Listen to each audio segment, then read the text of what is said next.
So the Texans rookie quarterback C.J. Stroud made his pro debut, Ohio State kid. I think if he can avoid all the nonsense with the Texans and their chaos through the years, he has a chance to succeed. He's not much of a wow guy, but he's big move. Foundationally, he's got some nice stuff. The fact that he wasn't great against Belichick is not a story. Rookie quarterbacks against Bill Belichick are 6-24, complete 55% of their throws, throw almost twice as many interceptions and touchdowns, and have a passer rating at 64. Bill is the greatest defensive coach ever. Not a shock that the Texans, in a rebuilding state, looked bad offensively. At least C.J. Stroud did. Facing Belichick as a rookie is like teaching your kid how to drive in New York City. It's really fast, and mistakes are inevitable. No, what I really watched last night, and I was thinking of Aaron Rodgers, New England's backups on the defensive line created utter chaos and havoc for the Texans. It's the best part of the Patriots. Pressure on the quarterback. They were tied for third in the NFL last year in sacks. Even their backups are good. The Patriots have all sorts of offensive limitations. They can't draft a skilled player to save their life. Malik Cunningham's interesting, but he's a third-string quarterback and probably won't see the field much. I like him. Love to see him get snaps. But what New England does, and they do it well every year, is get to the quarterback. And the Jets' weakness, that's what I thought about with Aaron Rodgers sitting at home in New Jersey. He's got that big new home. Sure, he had to go out and buy pillows and comforters. Maybe he had somebody do it for him, but he was sitting there watching, and that's what New England does. Their backups beat Houston's backups, but that's what New England does under Belichick. They create pressure, and if you look at who the Jets are going to face in their opener, Buffalo, great pass rush. Then it's the Cowboys, strength of the team, pass rush. Then New England, Philadelphia, Browns, Giants, Chargers, all a great pass rush. C.J. Stroud threw a bad pick against Belichick. Outside of Mahomes, doesn't everybody kind of play worse football at quarterback against Belichick teams? He's big enough. He moves well enough. He's accurate enough. I've said, can he overcome the Texans? Their offensive line isn't very good. It was ranked bottom quarter of the league last year. They're in a rebuilding mode. He's got a first-time offensive coordinator. He's got a rookie defensive coach. They've got a couple of interesting young receivers. It'll be okay. Take a deep breath. Much like Jared Goff, we don't know if the coach is the right coach. When Jared got one, and that's C.J. Stroud's comp, when Jared got one, he became very good. Hopefully DeMeco Ryans is his first coach and his right coach. But that's not what I took from it. Belichick eats really good veteran quarterbacks up. That was going to happen. What I noticed was the pressure even their backups created, overwhelming Houston's front. You could say, well, it's Houston. The Patriots were third in the league last year in sacks. No reason, Matt Judon, no reason they're going to go backwards. Get ready for it, Aaron Rodgers.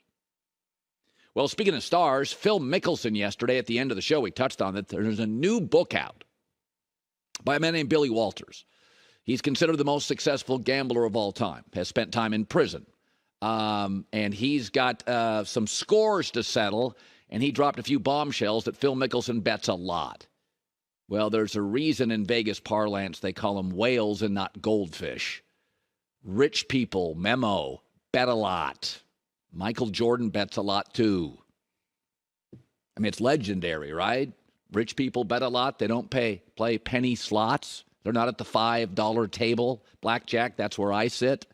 Phil Mickelson in the book says he considered betting on the Ryder Cup, although Phil adamantly denied that yesterday.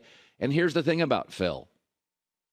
I've been riding this 30-year roller coaster with him. Love him, drives me nuts, talented, reckless, enduring, flawed, interesting.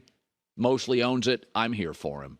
He's a big character who takes big swings, big consumer, food, wine, golf, and apparently betting. Yeah, he bet a lot of money. 25 years ago, I remember being in a sports book. I think it was the Las Vegas Hilton. And somebody told me that Phil Mickelson was maybe the biggest bettor in Las Vegas. Again, he was a whale. All right. He's pulling in $50 million a year. I think last year he made $106 million. So what? He's not a quarterback. He's not a tight end. He's not a point guard. He's not a goalie. He's like a boxer. He's an independent contractor. He doesn't have responsibilities to teammates or coaches or coordinators, an owner, a general manager. He's never gotten along with a PGA, and the PGA itself's only a charity. He's a boxer. I've got some interesting stories on boxers. UFC stars, they're independent contractors.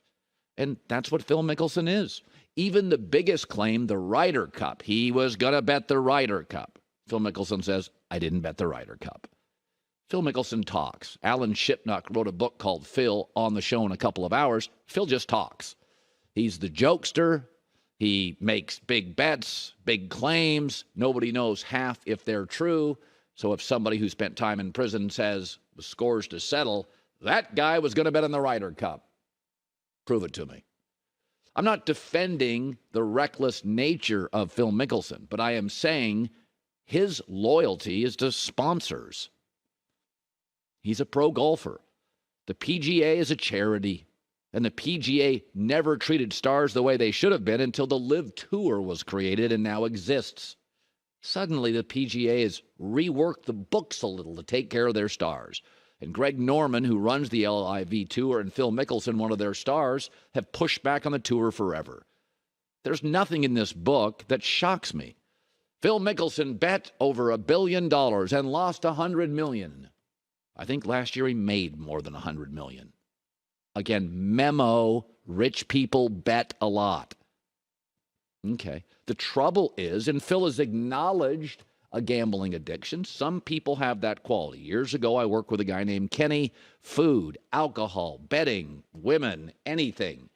He was just all in, overboard on everything, and acknowledged it and hopefully has fixed it. It's a real thing. Addiction exists in all corners of America and the world. It's sad. Phil acknowledges it, has self-awareness, and has tried to peel back. But even the Ryder Cup claim, it's not a golf major. PGA is not a team.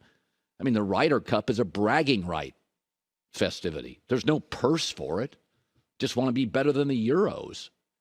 That's probably the only golf team you're ever on. And would anybody really care? He bet on his team to win. I know it's not appropriate. I said this yesterday. Finding out that Phil may have considered betting on the Ryder Cup is like finding out your 16 or 17-year-old smoke pot. You won't encourage it. You're not happy with it, but there's a lot worse. It's legal in 30 states. So Phil Mickelson lived a big life with big swings, and he has made my life better as a consumer. I'm here for all of it, even the bad parts. We do that now in society. We like the best parts of things. We consume things we like, but when it's not exactly to our suiting, we get upset. Let's be less fragile. Phil's all in, all interesting, all the time. And he's not perfect, and he's flawed, and he's talked about it. That's the turbulent life of America's rock star. We could talk about Tiger and some of his secrets. I'm okay with Phil. I read a story this morning from an English broadcaster named Gary Lineker. And it's funny how we look at gambling sometimes. It's bad, right? Lineker, the broadcaster, talked about his friend Queenie overseas. Michael Jordan was over there, and they were going to go golf, Michael Jordan and Queenie. So Queenie goes up to him and says, "Hey, Michael, would you like to wager a little?" "Sure, man." "How much you want to play for, Michael?" Michael puffed on a cigar, looked straight at him, and smiled. "Whatever makes you uncomfortable, man." That's a cool story. And that's how Phil Mickelson's lived. Hi, everybody. Thanks for watching. Subscribe here to get the latest from the show.